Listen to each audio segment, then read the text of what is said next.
Thanks for taking the time today to listen to this brief introduction of HIPAA. We're going to talk a little bit about HIPAA now, HIPAA then, and what is to come in HIPAA. If you're not familiar with HIPAA, it's a Health Insurance Portability and Accountability Act. It was instituted in 1996 by the Clinton administration. It was also known as the Kennedy-Kassenbaum Act. HIPAA actually had several different provisions that were implemented in different time frames. First, starting with transactions and code sets in 2001. That included the ICD codes, the HCPCS codes, the CPT codes, all of that fun information that relates to the standardization of healthcare information. In 2003, privacy was implemented, the privacy rule. You might remember mostly about privacy from the Notice of Privacy Policies, which everyone handed out and luckily has continued to hand out since 2003, but that was just a small part of that rule. 2005, security came into play, and that's what we're going to be focusing on today. And in 2006, the enforcement rule was rewritten and then rewritten under HITECH. And in 2007, you're all probably familiar with the National Provider ID rule that went into effect, giving everyone one code for all of your claims. In 2003, we mentioned the Notice of Privacy Policies and the acknowledgments. You're hopefully still doing that today. But also with that came new forms, new patient rights, training requirements and policies and procedures that had to be put into place. And they've since needed to be updated, but most people put it in a notebook and put it on the cabinet. Time to change. 2005, security went into effect, and it basically had no response for a couple of very good reasons. One of the first reasons being that the Office of Civil Rights was in charge of enforcing privacy, whereas CMS was tasked with enforcing security. And any issues had to go through the Department of Justice, which basically led to nothing getting done. That changed under HITECH, which was implemented under the American Recovery and Reinvestment Act, otherwise known as the stimulus plan. So believe me, that has changed from us not doing anything since 2005 to where we really need to get our act in gear now. 2007, National Provider ID, everyone's familiar with that. ARRA, American Recovery and Reinvestment Plan. You're probably familiar with that, stimulus plan. You're familiar with HITECH. HITECH was really implemented under the Bush, or say designed under the Bush administration, implemented by the Obama administration. And what it relates to is healthcare data now being electronic. It also funds electronic medical records and meaningful use, as you're probably aware, because some of you have probably attested to meaningful use. Now, if you have attested to meaningful use, you also attested to being 100% HIPAA compliant. Guarantee you that's about impossible. And CMS is now doing some audits on people who've attested to meaningful use, just to give you an idea of what's going on. So under the stimulus plan and under HITECH, there's some new rules for business associates. What's interesting about this at this point in time is that that has not been implemented yet. So there is a new rule to be aware of called the Omnibus Rule, which is supposed to be, all the details are supposed to be out by the end of summer, and I think we are at the end of summer and it's not here yet. But nonetheless, it should have been out by the end of the summer. That was the promise. It should be out soon. You might also hear it referred to as the Mega Rule. And it's interesting when I looked it up that omnibus basically means taking a trash can and throwing a bunch of rules into one to create a big rule. So we really don't know what's in there, but I can pretty much guarantee you that the business associates will be. In HITECH, there was a new rule for breach notification, which has been implemented, extremely important. Ever since 2009, when all these new rules went into place, you've seen a lot of breach notifications, huge ones. TRICARE, from the SAIC, 5 million records. You've also heard about Signet from Prince George, Maryland, $4.3 million. Might have even heard about Emory University recently, 395,000 surgery records. Interesting thing about the Emory one is they now have a class action lawsuit to the tune of $200 million filed against them. So this is serious business. IT is serious business. Electronic medical records and health data, serious business. There's also new rules for accounting of disclosures. In the old days on paper it was 6 years, new days it's 3 years, and it's for everything. The old days, you didn't have to account for treatment, payment, or healthcare operations. Now you do. Enforcement is also mandated under HITECH. That's interesting because before it has never been enforced. So mandated under HITECH, there are new fines all the way to the tune of $1.5 million per year for violations. And what's interesting is the state attorney generals, can and already have levied fines and criminal charges against people who violate HIPAA. That's very interesting because that hasn't happened before. And as we said before, the Office of Civil Rights is in charge of enforcement for both HIPAA privacy and security. I always get ahead of myself, but audits are being conducted. In fact, the government has contracted with PricewaterhouseCoopers and several other contractors to formulate plans to conduct audits and to also conduct them. The plans were for 150. They've conducted 120 and we'll be releasing some of those results here shortly. Doctors and nurses have been incarcerated. This is new. Before they weren't being, now they are. And one thing that's real important to understand is that individual responsibility and accountability for each of us who touches protected health information in any format. So what do you have to do with your systems? You just plug it in and play and maybe have antivirus or malware hooked up to it. Maybe you have an IT person who's off-site, who might monitor, who might not. Do you know how your system's set up? Most practices don't. They think they're being monitored and they're not. There's a lot of holes. Your IT professional now needs to become your best friend, because not only do you have to keep your system running, you have to create evidence that you're keeping PHI private and secure. And the evidence is going to be extremely important in the audits. The OCR just recently issued its protocol for audits and it's available on the website. You should make yourself familiar with it. You'll be amazed at everything that's in there. And they will come in and look for evidence. And oh, by the way, the auditors are contract and they're commissioned. So they're going to be going deep. So you've got to track everything. You've got to log everything on an individual basis. So everybody in your organization needs an individual ID that can be tracked through the system. That's very important. If you have a security breach, you have to decide whether it was a breach of unsecured PHI, which is the type of breach that you're going to have to notify individuals and notify the government and get on a list. That means it was unencrypted. You have to start encrypting everything, emails, PHI at rest, PHI in transit, you name it.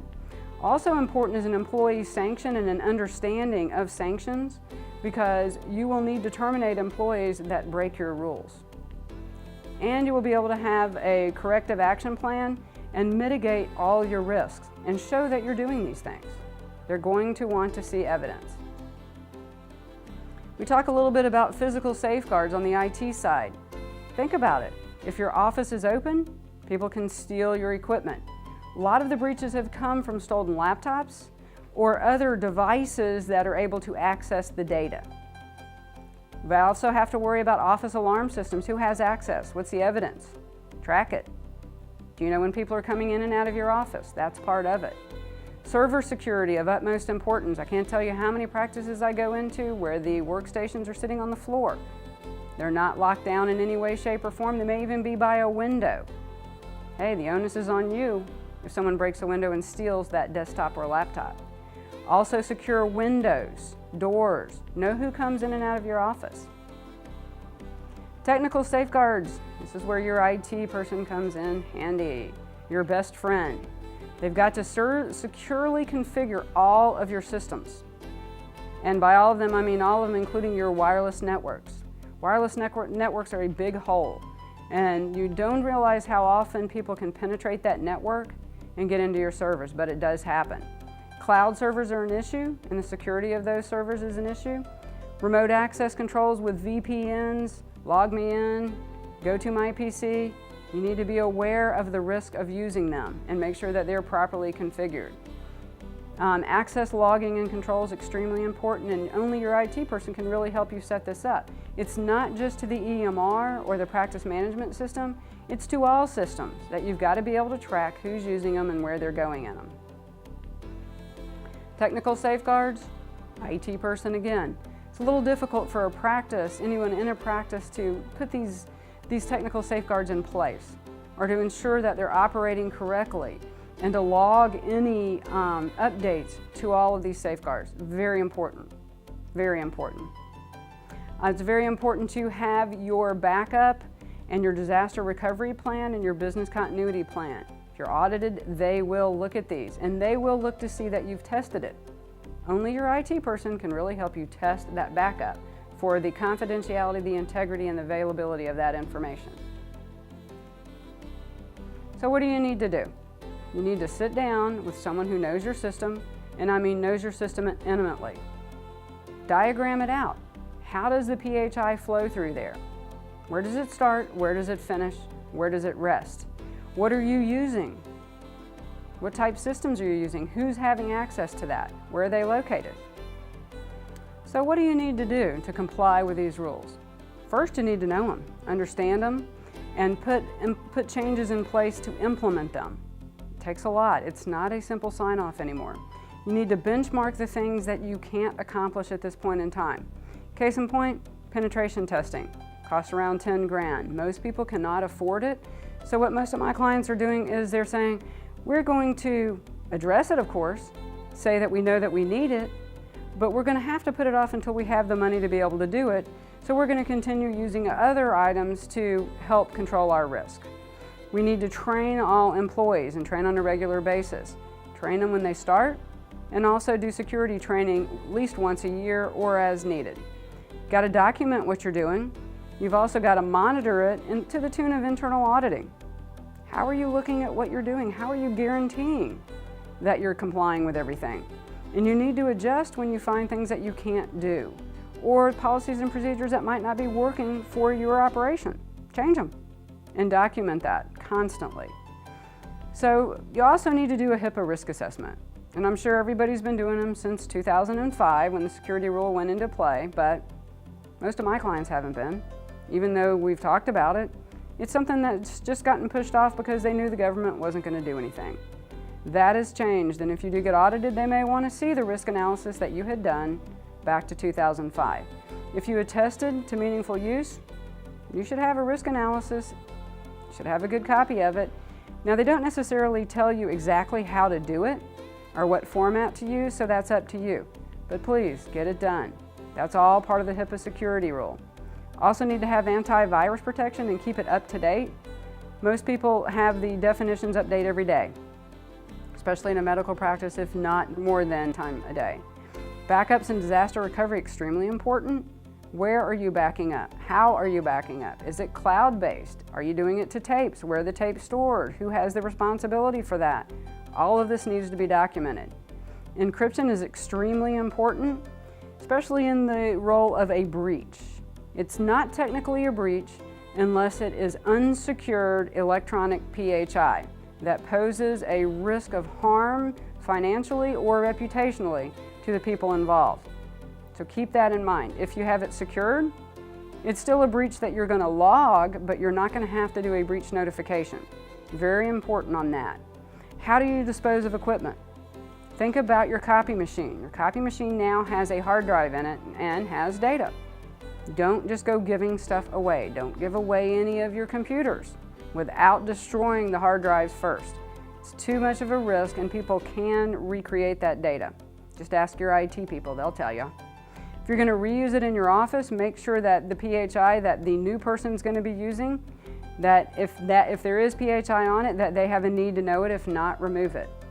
Got to have access logging reports and be able to monitor for that. A lot of my clients will use the access logging as a way to monitor for an internal audit or an information system activity review to make sure that people who are on vacation aren't accessing the systems or out on medical leave. You'd be amazed at what you find. You've terminated someone and you find that 3 weeks later someone's using their code to access the system. So you've got to have rules in place to fix that. And of course, the cloud. The cloud has been an issue of late for a company out in Phoenix, Arizona, who was using a cloud-based calendar and also sending unprotected PHI, unencrypted PHI. They got fined $100,000. And that was just a 2-doctor practice. So what do you need to do for your risk analysis? First, identify your Your network. Analyze it, draw it out. What does it look like? Where's information flowing?